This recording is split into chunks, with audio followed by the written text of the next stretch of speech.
developed in your work as a personality theorist the term COEX to refer to condensed experience, or yes.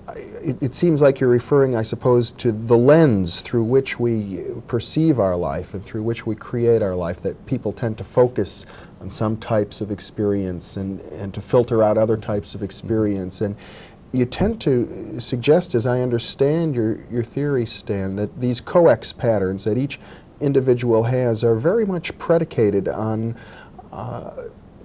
certain types of perinatal experiences. Perinatal meaning are either before or right after birth.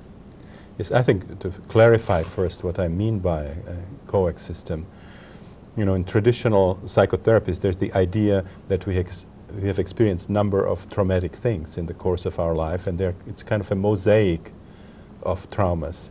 Whereas if you work on these past issues using experiential psychotherapy, whether it's with psychedelics or some powerful non-drug techniques, what you'll find is that these traumatic memories seem to form a certain kinds of constellations.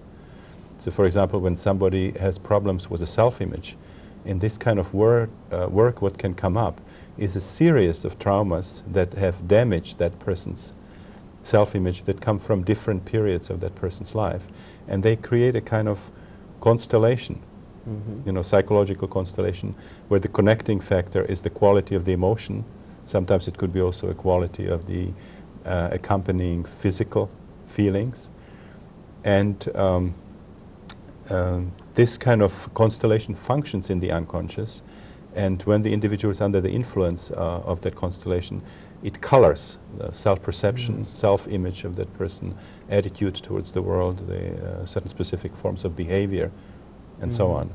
And what is fascinating here is that each of those COEX systems seems to be anchored in a particular facet of the birth trauma. And then you suggest that there are 4 basic perinatal matrices to which the COEX systems might be anchored. Yes, what I found when people reached in their own process, sort of in their regression, when they reached the level of birth, I was noticing 4 very distinct patterns of experience, as if clusters of experience, characterized by specific emotions, by specific psychosomatic manifestations, by a certain kind of imagery, which was very specific for each of these clusters.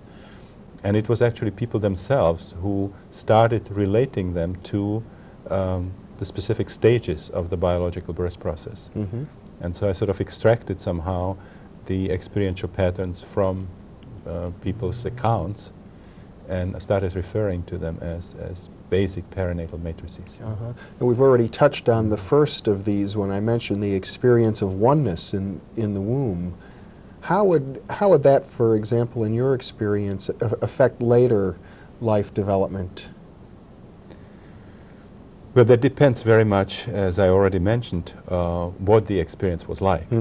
So if that experience was predominantly positive, and if, let's say, under the influence of later experiences, the individual is pretty much in tune with this memory. In other words, later experiences confirmed it or reinforced that particular way of being in the world, then the individual would have, first of all, a sense of unity with the environment, a sense of being meaningful part of human society, being meaningful part of nature, being sort of a meaningful element in the universe, and having a sense of a certain kind of flow, also sense of some basic security in the world. And what seems to come with it is also a very natural sense of spiritual awareness.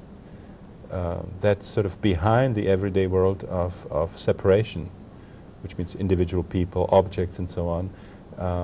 That individual has a sense of underlying unity or oneness. And that, of course, is essential for all the mystical traditions, to be aware of the fact that beyond the world of separation, there is some kind of underlying unitive field.